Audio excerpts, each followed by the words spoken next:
El mundo se está acomodando para la manifestación del anticristo, esto está claro.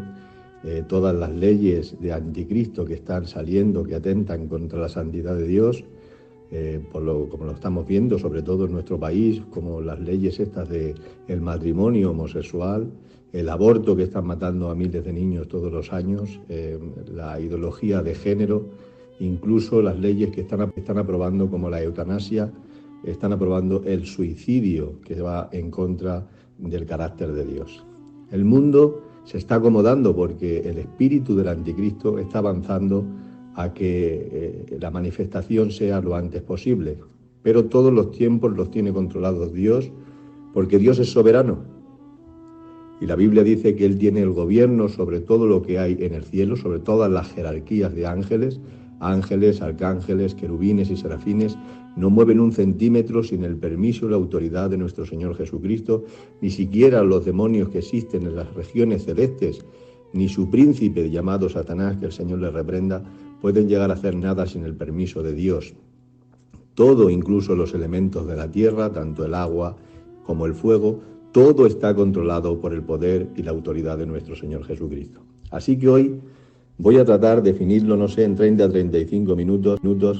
Quisiera hacerlo así de pronto, si luego estoy 5 minutos más, pues los tendré, si los necesito. Me gustaría explicar uno de los momentos más esperados para el mundo cristiano, que es el estreno de esta ciudad, la Nueva Jerusalén, que se estrenará en estos tiempos después del milenio en el estado eterno.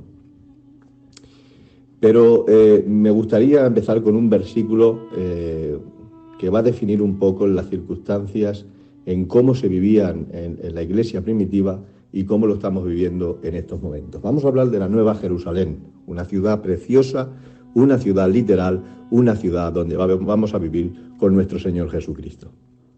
En 1 de Tesalonicenses capítulo 5, versículos 1 y 2, la Biblia nos dice, 1 de Tesalonicenses capítulo 5, versículos 1 y 2. Pero acerca de los tiempos y de las ocasiones, no tenéis necesidad, hermanos, de que yo os escriba, porque vosotros sabéis perfectamente que el día del Señor vendrá como ladrón en la noche. Aquí estamos viendo el conocimiento que tenía la iglesia primitiva sobre los eventos escatológicos futuros, y Pablo, el mismo Pablo, dice, no tenéis necesidad de que yo os escriba, porque vosotros sabéis perfectamente que el día del Señor vendrá como ladrón en la noche. Ahora, esta iglesia tenía un conocimiento amplio de la doctrina escatológica, que tengo que recordar que ocupa una tercera parte de la Biblia. Una de cada 3 páginas son de profecías escatológicas. Ahora, la iglesia tenía el conocimiento de todo lo que iba a suceder en el futuro, porque también tenían grandes maestros como Juan, Pedro, Jacobo, todos los apóstoles, y sin olvidarme nunca del apóstol Pablo. Pero nos vemos obligados, o me veo obligado en esta noche, de traer este mensaje, que aunque sé que no es un mensaje de muchos amenes, pero me veo con la necesidad de enseñar esta doctrina después de los sucesos que están sucediendo en este mundo, que estamos un poco alterando los fundamentos de la escatología bíblica, cada uno interpretando lo que está sucediendo en el mundo de una forma distinta. Ahora, así, me veo con la necesidad de hacer una introducción de nuestra enseñanza y de nuestras creencias bíblicas sobre los eventos que sucederán en muy breve. Empezaré diciendo que nuestra iglesia somos premilenialistas, y premilenialistas quiere decir que Dios bajará al final de la gran tribulación para establecer su reino milenial literal y así establecer el cumplimiento del pacto abrámico. Nosotros somos premilenialistas, que quiere decir que creemos que Jesucristo vendrá al final de la gran tribulación para establecer su reino milenial literal y así hacer el cumplimiento del pacto abrámico, dándoles a tierra al pueblo de Israel. También somos pretribulacionalistas, y pretribulacionalistas es una de las escuelas que enseña que Jesucristo vendrá en el arrebatamiento justamente antes de la manifestación del anticristo, y así dé comienzo a la 70ª semana de Daniel, es decir, los últimos 7 años de la gran tribulación. Nosotros creemos que no pasaremos la gran tribulación. Y no la pasaremos no porque haya textos bíblicos, que los hay, como Romanos 5:9, Primera de Tesalonicenses 1:10, Primera de Tesalonicenses 5:9, Apocalipsis 3:10 o incluso Jeremías capítulo 30, verso 7. No decimos que no pasamos la gran tribulación por textos, que los hay, sino porque es una estructura bíblica, un fundamento teológico que lo enseña claramente la palabra de Dios. Vemos como Juan en el capítulo 4 de Apocalipsis dice la Biblia: yo, Juan, estando en el Espíritu, escuché una voz como de trompeta que decía: sube acá. Juan en el capítulo 4 de Apocalipsis simboliza a la iglesia que es arrebatada después de escuchar una voz como de trompeta. Tenemos que entender que los únicos que vamos a escuchar una voz como de trompeta es la iglesia en el arrebatamiento. No escucharemos las trompetas, como dicen muchos.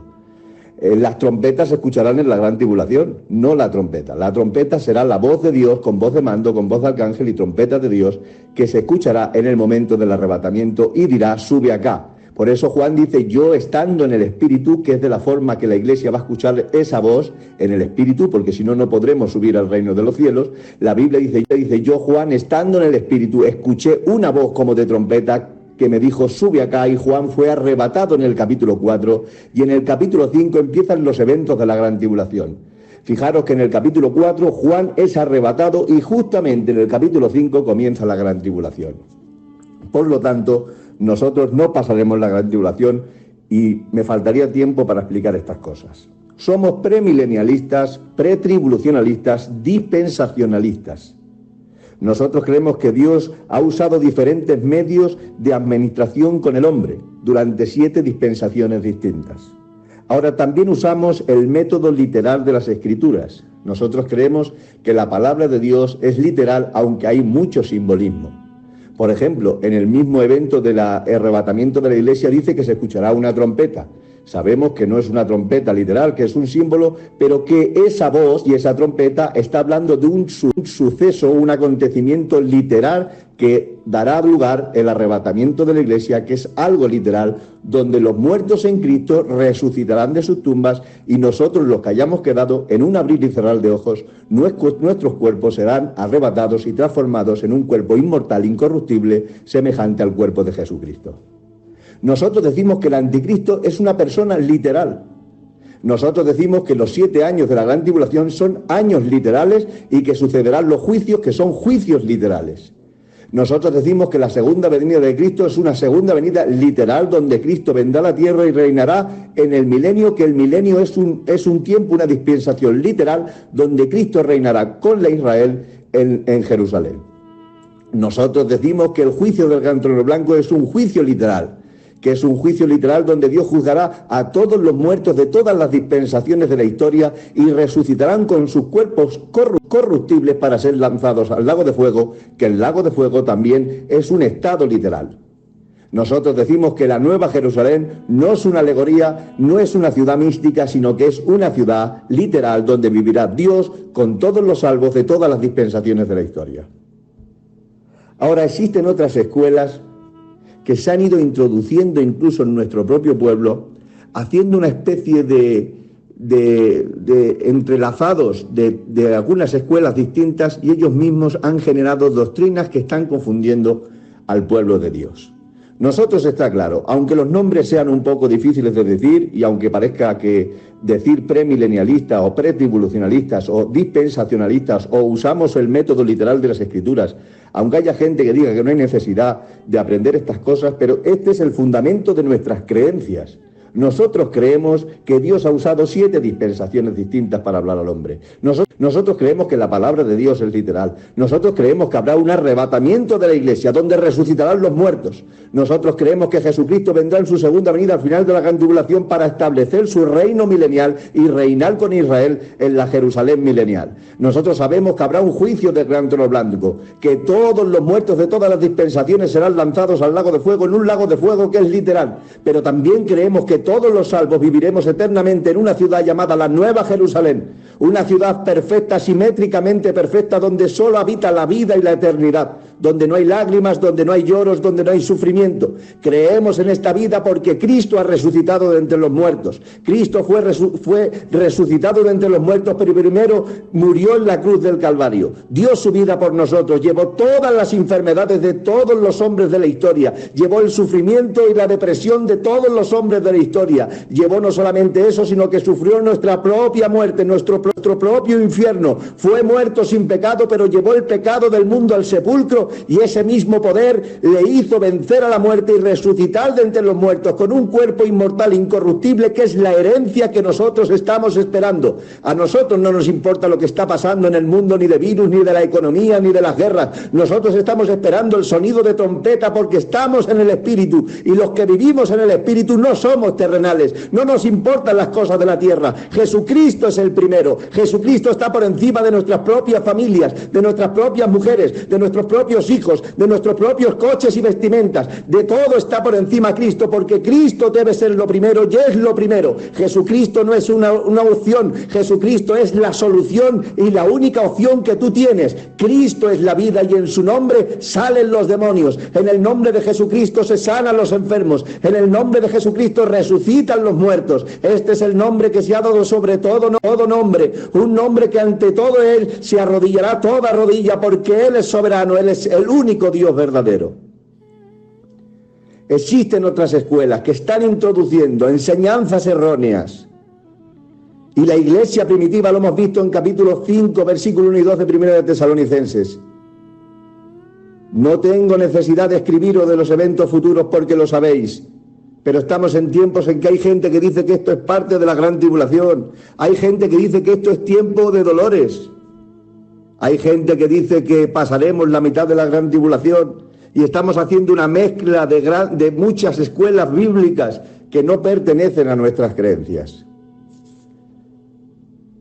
Existe el amilenianismo y el postmilenianismo, que está muy entrelazado con el post-tribulacionalismo. Estos creen que pasará la gran tribulación. Y para que detectéis un poco a estas clases de personas cómo introducen algunas doctrinas, voy a hablaros de 2 o 3 cosas, pero rápidamente, porque quiero hablaros de la Nueva Jerusalén, que es lo importante. Simplemente quiero hacer una introducción para poner base a nuestra creencia, que es donde está nuestra fe. Pablo le dijo a Timoteo: cuida de la doctrina, porque esto te salvará a ti y salvará a otros.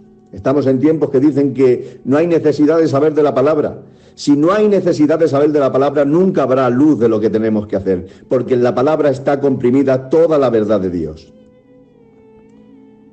Ellos dicen que Israel es la Iglesia y que la Iglesia es Israel, y confunden estos dos proyectos. Por eso ellos dicen que pasaremos la gran tribulación, porque si la Iglesia es Israel la Iglesia, como está determinado por la palabra que Israel pase por la gran tribulación, pero como ellos dicen que la Iglesia es Israel, pues entonces nosotros pasamos la gran tribulación, y ese es un error. No saben diferenciar estos dos proyectos distintos. Dios trabajó en el Antiguo Testamento con Israel en un proyecto llamado un proyecto de la ley, y nosotros ahora estamos en un proyecto, en una dispensación llamado de la gracia, donde hay una separación de tratos, aunque tenemos el mismo objetivo, que es servir al Señor. Para esto deberíamos estudiar muy firmemente y muy profundamente las 70 semanas de Daniel profetizadas en el capítulo 9 de Daniel, versículo 24 al 27, donde Daniel profetizó 70 semanas de años, que son 490 años, determinados para Israel y para su santa ciudad. Estas 70 semanas de Daniel están divididas en 3 partes. Después del edicto del rey Atarjerjes, de la exposición de que los judíos o el pueblo de Judá saliera del cautiverio de Babilonia, empezaron a darle un edicto para construir la santa ciudad de Israel, y construyeron los muros y el templo, y tardaron 7 semanas de años, 7 por 7, 49. Los primeros 49 años de estos 490 años profetizados por Daniel se gastaron en construir el templo después de que salieran del cautiverio de Babilonia. Una vez terminaron el templo en 49 años, en las primeras 7 semanas, empezó en funcionamiento en las 62 semanas siguientes hasta el nacimiento del Mesías príncipe. 62 semanas, 62 por 7 son 434 años.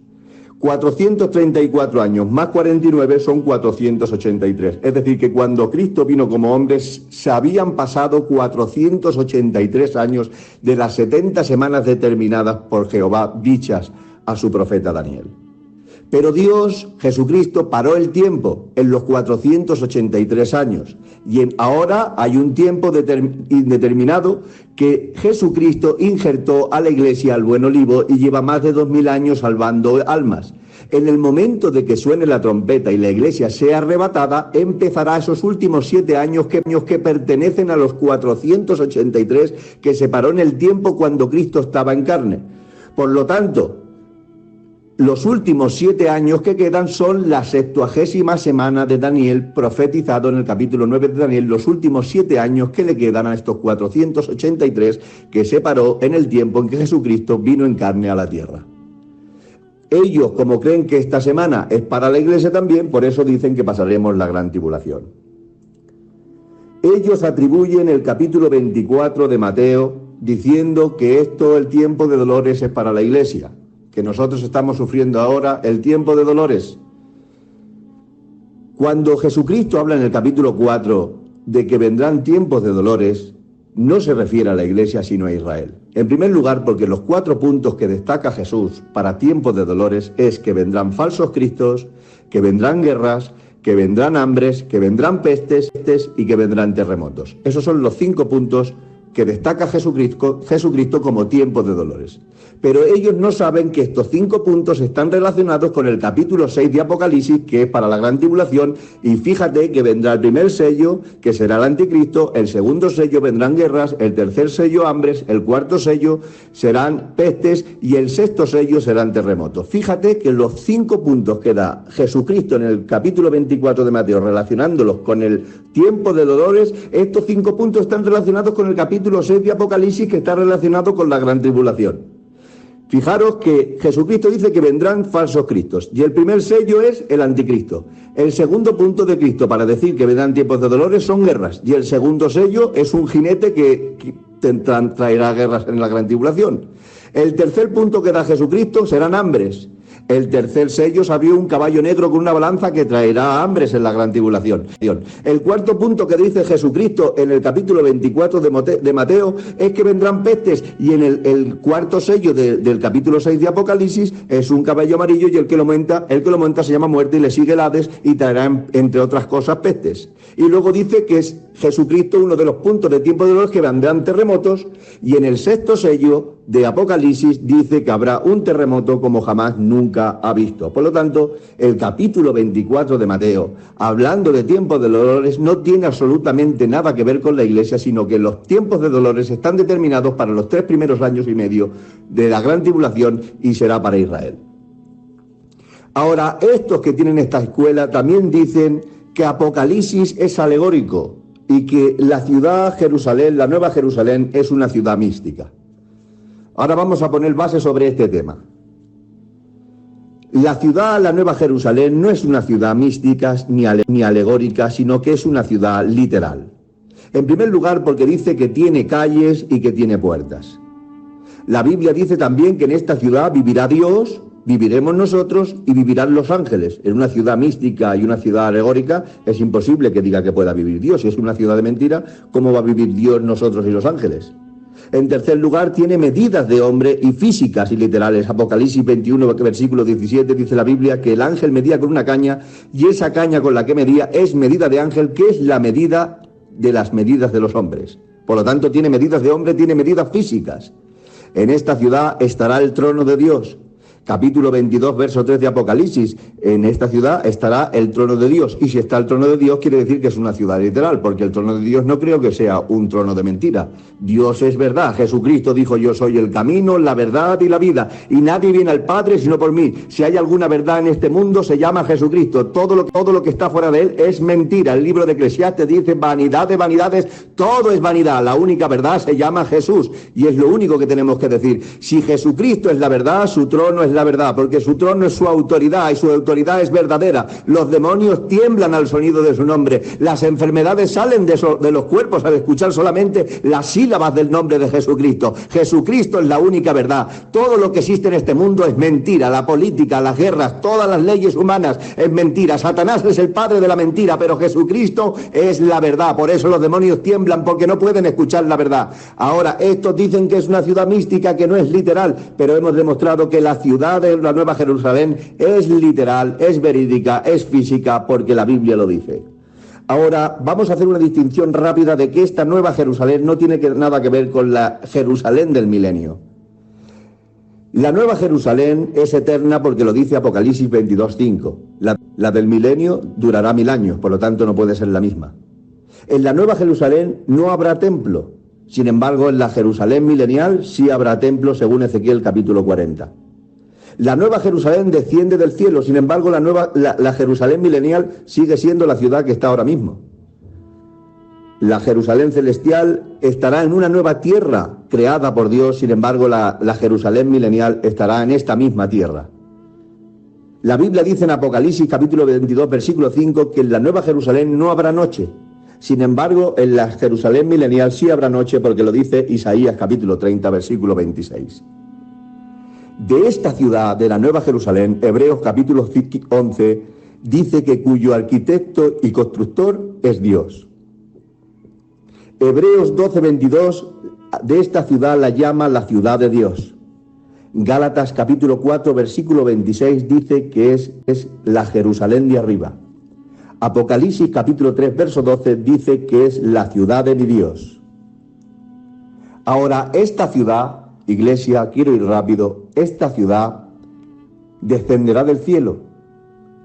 Y al descender del cielo, primero tendrá que crear Dios una nueva tierra y un nuevo cielo. Eso lo vemos en el libro de Isaías, Apocalipsis y Segunda de Pedro, donde nos relata esa creación nueva que Dios hará después del milenio en el estado eterno. Dios creará un nuevo cielo y una nueva tierra para que la nueva Jerusalén que está en el cielo de Dios descienda del cielo y se pose sobre esta tierra donde viviremos eternamente. Ahora, para que esta nueva Jerusalén descienda, que es una ciudad santísima, el Señor tiene que purificar el universo y lo hará de una forma en 3 fases cronológicas para purificar el mundo y el universo. En primer lugar, el Señor purificará el universo por medio del fuego. La primera parte para purificar el mundo y la tierra y el universo será cuando al final del milenio Satanás sea desatado de la cárcel y de las mazmorras donde ha estado encerrado durante 1000 años y saldrá para engañar a la gente, y la gente será engañada e intentará ir a la ciudad de Jerusalén milenial para hacerle la guerra a Jesucristo, y la Biblia dice que mandará Dios fuego del cielo para quemar a todos estos rebeldes que se rebelarán al final del milenio. Esta es la primera parte, cómo Dios purifica el mundo por medio de fuego. Luego, después del milenio y después de esta guerra de Gog y Magog, a final del milenio, empezará a celebrarse un juicio llamado el juicio del gran trono blanco, donde todos los muertos de todas las dispensaciones resucitarán con sus cuerpos corruptibles y se pondrán en pie delante del trono de Dios para ser juzgados, para lanzarlos al lago de fuego. Esta es la segunda parte que Dios purifica con fuego, primero en la guerra de Gog y Magog y luego el lago de fuego, donde serán lanzados al lago de fuego.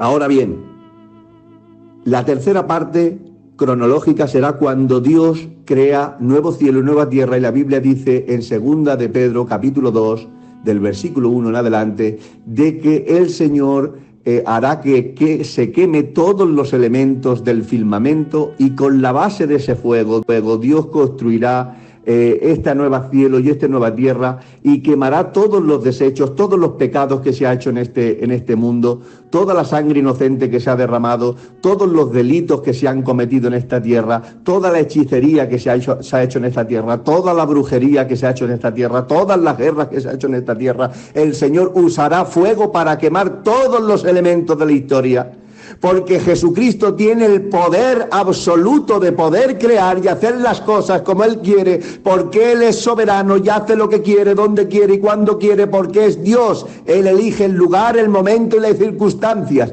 Nosotros no le vamos a decir a Dios cómo tiene que hacer la cosa, porque Él es omnisciente y todo lo sabe. No le podemos decir cómo debe hacerlas, porque es omnipotente y todo lo puede. No le podemos decir dónde está el lugar del pecado, porque es omnipresente y está en todos los lugares. Él es el poderoso absoluto, donde va a purificar la tierra en tres fases, porque lo dice su palabra. Y Dios construirá este nuevo cielo, esta nueva tierra, para que la nueva Jerusalén, que es santa y vive nuestro Dios, pueda descender del cielo a esta tierra que ha sido purificada, donde viviremos eternamente.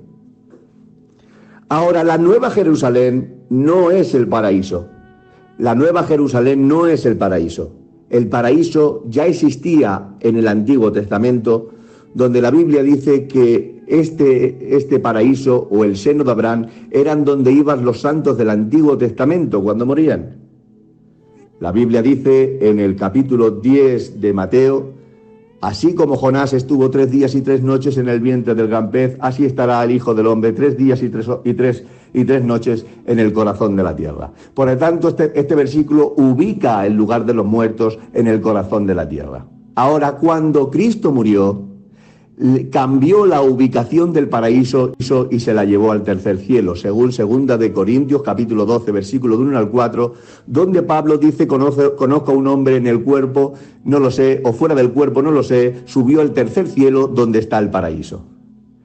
Entonces, lo que decimos es que antes de que se estrene esta nueva Jerusalén, existe un lugar intermedio, el estado intermedio entre la muerte y la resurrección. Es decir, cuando un cristiano muere ahora, sale su alma del cuerpo y se va a un paraíso, que es un lugar intermedio hasta que venga el momento del arrebatamiento de la iglesia y pueda recibir su cuerpo inmortal incorruptible, preparado para que después del milenio pueda estrenar esta ciudad llamada la Nueva Jerusalén. Como tampoco el infierno es el lago de fuego. El infierno es un lugar intermedio hasta que venga el juicio del gran trono blanco y se estrene ese lago de fuego determinado hasta que llegue todo el cumplimiento de la profecía de la palabra de Dios. Por lo tanto, la Nueva Jerusalén es una ciudad que todavía no se ha estrenado, donde la Biblia dice que el arquitecto y constructor es nuestro Dios. Ahora, ya sabemos, hermanos, que Dios purificará el mundo, el universo, para que esta ciudad baje, y también sabemos que la Nueva Jerusalén, aunque ha ido muy rápido, no es el paraíso. El paraíso es un lugar de descanso donde van los cristianos hasta que se estrene la Nueva Jerusalén. Ahora, ¿cómo es la estructura de esta ciudad?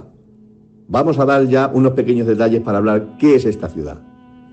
La Biblia dice que brilla como un diamante transparente, como un diamante de cristal que es transparente. Esta ciudad está llena de piedras preciosas y el destello de todas las piedras juntas se juntan haciendo un color que la mente humana no puede pensar ni imaginar. Esa luz viene también de la luz de Dios, que penetra sobre esas piedras preciosas, haciendo una luz que el cerebro humano nunca podrá imaginar la luz que hay en esta Nueva Jerusalén. La Biblia dice que tenía unos muros que medían aproximadamente unos 65 metros de jaspe. Estos muros son de jaspe y dicen que miden unos 65 metros y, para que os hagáis una idea, serán de altos como un edificio de 25 pisos. Ahora, ¿por qué hay muros? No podría decir exactamente el por qué hay muros en esta ciudad. Pero en el antiguo Israel, o en los tiempos antiguos, en la época cuando el apóstol Juan recibe esta profecía, los muros eran un símbolo de protección para los ciudadanos de las grandes ciudades de aquella época.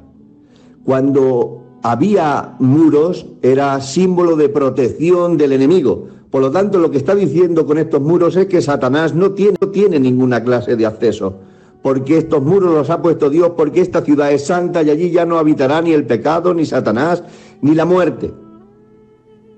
Un muro precioso, un muro de jaspe, un muro que nos dará la protección que necesitamos, una protección que aquí no hay en la tierra. Ahora, la Biblia dice que habrá 12 puertas en esta ciudad. 3 puertas en el sur, 3 puertas en el norte, 3 puertas en el este y 3 puertas en el oeste. En estas puertas dicen que serán 12 puertas de perlas. Y estas perlas sabéis que son muy preciadas en la tierra. Por lo tanto, lo que estamos hablando es que esas perlas, que aunque en la investigación donde los animales que sale esta perla, suele salir cuando el animalito este de que está en el agua, que no sé exactamente cuál es, creo que son ostras. Las perlas se producen cuando estos animales tienen unas heridas profundas y a través de esas heridas surgen estas perlas. Estas perlas lo que simboliza es el sufrimiento de Cristo, lo que le ha costado a nuestro Señor Jesucristo abrir esas puertas para que nosotros tengamos el acceso a la vida eterna. Estas 12 puertas, dice la Biblia, que tienen los 12 nombres de los 12 patriarcas de Israel, para que entendamos que en la Nueva Jerusalén estaremos todos juntos, todos los del Antiguo Testamento, con todos los de la dispensación de la gracia, todos los cristianos. Ahora, en estas 12 puertas dice la Biblia que hay 12 ángeles, y esto me llamaba a mí mucho la atención, porque los ángeles han participado durante todas las dispensaciones y en la historia entera para la salvación de los hijos de Dios. Fue un ángel que reveló a Daniel la visión de las 70 semanas. Fue un ángel el que apareció a María para revelarle que nacería Emmanuel, Dios con nosotros. Fue un ángel el que fortaleció a Jesús en el monte del Getsemaní. Fue un ángel el que removió la piedra para que saliese Jesús del sepulcro. Fueron ángeles los que dijeron a aquellas mujeres: ¿por qué buscáis entre los muertos al que viven? Serán ángeles que toquen las 7 trompetas del Apocalipsis. Serán ángeles que tendrán las 7 copas de la ira. Será un ángel que encierre a Satanás en las mazmorras justamente cuando vaya a comenzar el milenio. Y serán ángeles que protejan esta ciudad de la Nueva Jerusalén en las 12 puertas que hay en esta inmensa ciudad. Los cimientos de esta ciudad dice que son 12 piedras preciosas, con los nombres de los 12 apóstoles, porque la Iglesia y el Evangelio es el fundamento de las cosas. El Evangelio de Jesucristo es la misma palabra de Jesús. El Evangelio se ha hecho carne y tiene un nombre, se llama Jesús. Hay gente que compara diciendo que qué es más importante, la palabra o la oración, y yo digo que no son comparanzas válidas, porque la oración es parte de la palabra. Si uno ora, está cumpliendo la palabra. La palabra es la que nos dice que Jesucristo vendrá en las nubes. La palabra es la que nos dice que existe un infierno. La palabra es la que nos dice que Jesucristo es la verdad. La palabra es la que nos dice que la oración es fundamental para el funcionamiento cristiano. La palabra es la que nos dice que la sangre de Jesucristo nos limpia de todo pecado. La palabra es la que nos dice que Jesucristo echa fuera a los demonios. La palabra es la que nos enseña todas las doctrinas. La palabra nos dice quién es el Padre. La palabra nos dice quién es el Hijo. La palabra nos dice quién es el Espíritu Santo. La palabra nos dice quién son los ángeles. La palabra nos dice quién somos los hombres. La palabra nos anuncia los eventos futuros que van a suceder: gran tribulación, milenio, juicio del gran trono blanco, creación nueva y nueva Jerusalén. La palabra es el fundamento. Lo que pasa es que si uno tiene conocimiento de la palabra, tiene que obedecer haciendo oración, haciendo ayuno, perdonando a nuestros adversarios, porque este es el fundamento de la palabra. Pero hay gente que quiere desacreditar el conocimiento de la palabra, y esto es un grandísimo error. Deberíamos tener el conocimiento todos de la palabra, y el primero yo. Por eso dice Pablo: no tengo por qué escribiros de los eventos futuros, porque lo sabéis, porque en la iglesia primitiva todo el mundo tenía el conocimiento de la palabra. Por eso eran capaces de dar sus vidas por el Evangelio, porque comprendían las bases y el fundamento de la palabra de Dios. Ahora los cimientos serán los 12 nombres, 12 piedras preciosas, y estas 12 piedras preciosas son los 12 nombres de los 12 discípulos. Discípulos que vivieron el Evangelio muy distinto a nosotros. Discípulos que por traer la palabra de Dios dieron sus vidas. Ahora estamos en nuestras casas. Esto lo estamos llamando gran tribulación. Pues esto no es un juego de niños, orilla de lo que estaban pasando los discípulos en la iglesia primitiva. Dieron sus vidas, fueron aserrados, quemados vivos, metidos en sartenes con aceite hirviendo. Eran hombres que les cortaban las cabezas, los quemaban vivos por traer el mensaje de Jesucristo. Ahora la Biblia dice que las calles son de oro, pero de un oro transparente. Dice que será un oro que será transparente como el vidrio. En esta ciudad ya no habrá más sol porque nuestro Señor Jesucristo será nuestra lumbrera. No habrá templo ni necesidad de templo porque Jesucristo es nuestro templo. Allí estará el trono en la cumbre de la ciudad y saldrá un río extraordinario que alegrará las calles de esa ciudad. Y me faltaría tiempo para hablar de su trono y de esas calles. En esta ciudad no habrá lágrimas, no habrá sufrimiento, no habrá depresiones, no habrá miedos, no habrá enfermedades, no habrá hambre, no habrá fríos, no habrá calor, no habrá cansancio, no habrá vejez, no habrá odio, no habrá guerra, no habrá venganzas, no habrá envidias, no habrá asesinos, no habrá ladrones, ni muerte, ni lutos, no habrá rivalidades, no habrá sed, no habrá pobreza, no habrá mentirosos, ni adúlteros, ni cobardes, ni demonios, ni pecado. Esta ciudad será santa y no entrará ninguna cosa inmunda, porque Jesucristo vendrá en toda su personalidad, en toda su esencia, para vivir con nosotros. Ahora voy a ir terminando con las medidas de esta ciudad. Tanto la Iglesia como Israel tenemos la misma esperanza de ver esta ciudad. Una esperanza en 3 puntos fundamentales. Nosotros, la Iglesia, tenemos la esperanza en primer lugar de ver a Dios. Eso lo dice 1 de Juan 3:2, que le veremos tal y como Él es. También tenemos la esperanza de resucitar de entre los muertos, porque la resurrección es uno de los fundamentos que tiene la Iglesia. Pablo llega a decir que si no hay resurrección, comamos y bebamos, porque toda la Biblia entonces es mentira. Nosotros creemos la Biblia y decimos que la Biblia es verdad, y la Biblia dice que habrá resurrección de muertos, pero nosotros también tenemos la esperanza de ver la Nueva Jerusalén. Por eso Juan dice: yo vi la ciudad santa, la Nueva Jerusalén. Pero Israel en el Antiguo Testamento también tenía la misma esperanza que nosotros. Ya Job, en el capítulo 19, versículos 25 y 27, dice que él tenía la esperanza de que su cuerpo resucitara de entre los muertos y que un día vería a Dios. Por lo tanto, en el Antiguo Testamento ya tenían la misma cercanía que nosotros. Los del Antiguo Testamento, su esperanza también era de ver a Dios y de resucitar de entre los muertos. Amén. Estaba hablando de que teníamos la misma esperanza que Israel. Israel tiene la esperanza de ver a Dios resucitar de entre los muertos y ver esta ciudad. Igual que la Iglesia tiene la esperanza de ver a Dios, de resucitar de entre los muertos y de ver esta ciudad, la Nueva Jerusalén. También lo tiene en el Antiguo Testamento, dice en el libro de Job, capítulo 19, versículos del 19 al 21, donde dice que Job está hablando de que un día tenía la esperanza de que su cuerpo resucitara de entre los muertos y que un día vería a Dios.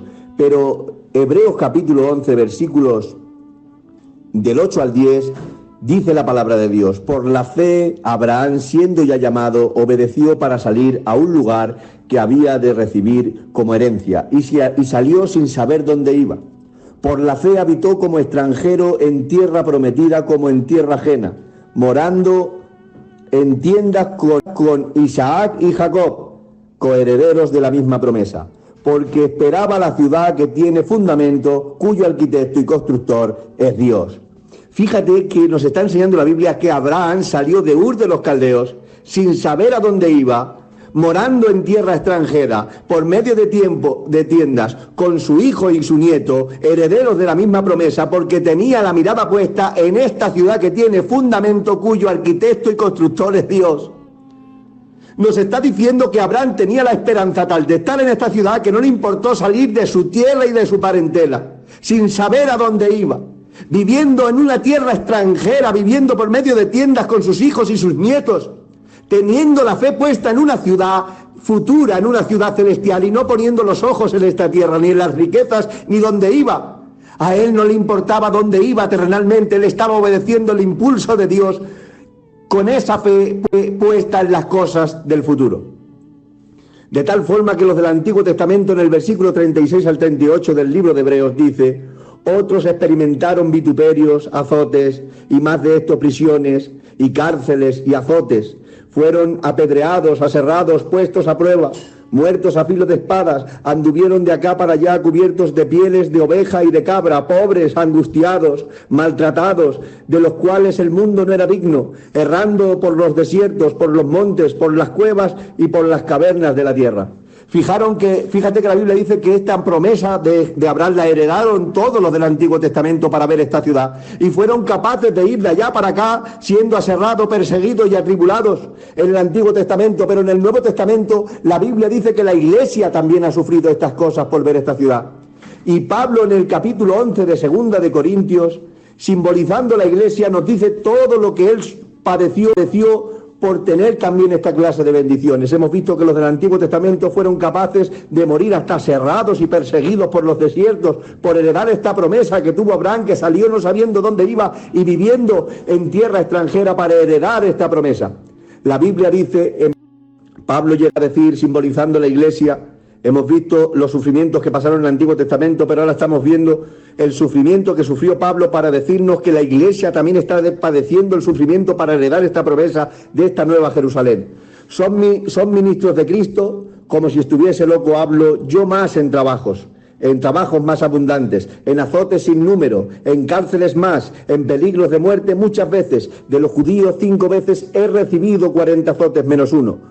3 veces he sido azotado con vara, 1 vez apedreado, 3 veces he padecido naufragio, 1 noche y 1 día. He estado como náufrago en alta mar, en caminos muchas veces, en peligros de ríos, en peligros de ladrones, en peligros de los de mi nación, en peligros con los gentiles, en peligros en la ciudad, en peligros en el desierto, en peligros en el mar, peligros con falsos hermanos, en trabajos, en fatigas, en muchos desvelos, en hambres, en sed, en muchos ayunos, en fríos, en desnudez, y además de otras cosas, se agolpa la preocupación por la Iglesia. Hombres que lo han dejado todo, han dejado tierras, han vivido como extranjeros en ciudades que no les pertenecía, han ido errando por los desiertos, han pasado toda clase de peligros, hambre, sed, desnudez, fríos, ayunos, han pasado todo por tener la esperanza que tuvo Abraham desde un principio de heredar esta nueva Jerusalén. Aquí no va a entrar cualquier persona, aquí van a entrar personas espirituales. Por eso dice Juan en el capítulo 4 del Apocalipsis, yo Juan, estando en el Espíritu, escuché una voz como de trompeta. Nadie va a escuchar la voz de Dios si no vive en el Espíritu, y para vivir en el Espíritu tienes que tener el corazón limpio, tienes que perdonar a tus adversarios, tienes que ayudar a los pobres, tienes que ir a ver a los enfermos, tienes que vivir el Evangelio y el fundamento que la palabra de Dios enseña, y no vivir una vida raquítica de simplemente ir a un rato a la hora del culto y luego irte a tu casa. El Evangelio es real, ha costado la sangre de Cristo, pero también ha costado el sufrimiento de muchos cristianos en todas las dispensaciones de la historia. Han sido aserrados, quemados vivos, han sido perseguidos, han pasado frío, han pasado hambre, para dar testimonio de poder entrar en esta ciudad santa que simboliza la santidad de Dios, donde vive Dios. Y es el tiempo de dar testimonio, no solamente ser cristiano de afuera, sino que nazca en nosotros esa regeneración que es por medio del Espíritu Santo, para que seamos actos del carácter de Dios y poder heredar ese cuerpo inmortal, incorruptible, preparado y determinado para aquellos que le aman. Esta es la ciudad preciosa, que dice la Biblia que es simétricamente perfecta, es una ciudad cúbica, que tiene las mismas dimensiones de ancha, de larga que de alta. Las dimensiones que da la Biblia dice que miden unos 2.500 kilómetros de ancha, por 2.500 kilómetros de larga, por 2.500 kilómetros de alta. Imaginaros, hermanos, esta constructura es inmensa. Esta ciudad, iglesia, para que os hagáis una idea, tiene más de 4,5 millones de kilómetros cuadrados. Más de 4,5 millones de kilómetros cuadrados. Para que os hagáis una idea, España tiene 500.000 kilómetros cuadrados. Es decir, la Nueva Jerusalén es 9 veces más grande que España. Solamente la ciudad. No estoy hablando de ese nuevo planeta que Dios va a construir, sino de la ciudad del reino de Dios. La ciudad capital de ese reino medirá 9 veces más grande que España. Pero a mí lo que me asombra es que esta ciudad es igual de larga y de ancha que de alta. Medirá 2.500 kilómetros de alta. No me quiero imaginar los edificios que hay ahí. Las ciudades que tienen ahora como Nueva York, o ciudades como Tokio, o ciudades grandes como Moscú, que tienen grandes edificios, seguramente será una mota de polvo con los edificios extraordinarios y espectaculares que habrá en esta ciudad santa. Ahora, si os fijáis, iglesia, y quiero terminar ya con esto, no quiero cansaros, la ciudad de la Nueva Jerusalén es igual de ancha, de larga que de alta, casualmente igual que el lugar santísimo del templo del Salomón. El lugar santísimo del templo de Salomón tenía las mismas medidas de ancha, de larga que de alta, igual que la Nueva Jerusalén, porque la Nueva Jerusalén es el lugar santísimo. Por eso ahí no va a entrar cualquier cosa.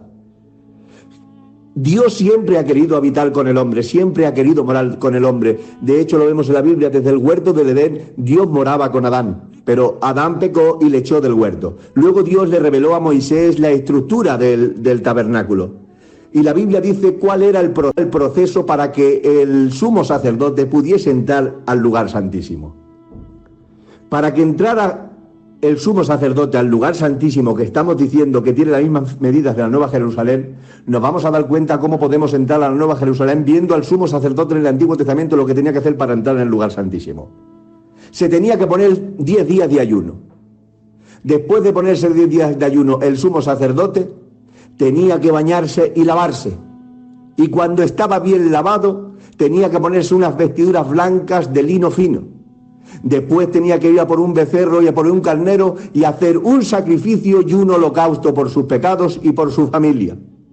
Y después de interceder por su familia, de lavarse, de ponerse vestiduras blancas y de hacer el sacrificio a Jehová, tenía que coger 2 machos cabrios. Uno era sacrificado en el altar, y después de ser sacrificado, ya sí podía pasar al lugar santísimo, y ahí el Señor bajaba en una nube de gloria y podía hablar con el sumo sacerdote. De la misma forma nosotros no podremos entrar en esta Nueva Jerusalén si no sacrificamos nuestros cuerpos para Cristo, si no nos lavamos con su sangre y con su agua y con su espíritu. Por eso Jesús le dijo a Nicodemo: Nicodemo, de cierto te digo, que si no nacieres de nuevo y no fueses regenerado del agua y del espíritu, no verás la gloria de Dios. Igual que el sumo sacerdote hacía sacrificio, ayunaba, se purificaba, sacrificaba para poder entrar a la presencia de Dios, de la misma forma nosotros no podremos entrar a este lugar santísimo, que tiene las mismas medidas que el tabernáculo, el lugar santísimo donde se mostraba la gloria de Dios. Aquí no entrarán los cobardes, os lo aseguro, ni los borrachos, ni los adúlteros, ni los asesinos, ni los ladrones, ni los mentirosos, los murmuradores, que ni se le ocurra que van a entrar en este lugar, ni los soberbios, ni los fornicarios, ni los perversos, ni los envidiosos, ni los altivos, ni los necios, ni los idólatras, ni los celosos, ni los iracundos, ni los orgullosos, ni los violentos. Ninguna cosa inmunda va a entrar en esta ciudad, porque esta ciudad es santa y ha costado la sangre de Cristo. Es tiempo de purificarnos, de orar, de lavar nuestras vestiduras, de hacer un testimonio verdadero, de entregar nuestras vidas al Evangelio. Y como dice Juan en 1 de Juan 5:20, estamos en el verdadero, en su Hijo Jesucristo. Este es el verdadero Dios y la vida eterna. Que Dios les bendiga, hermanos.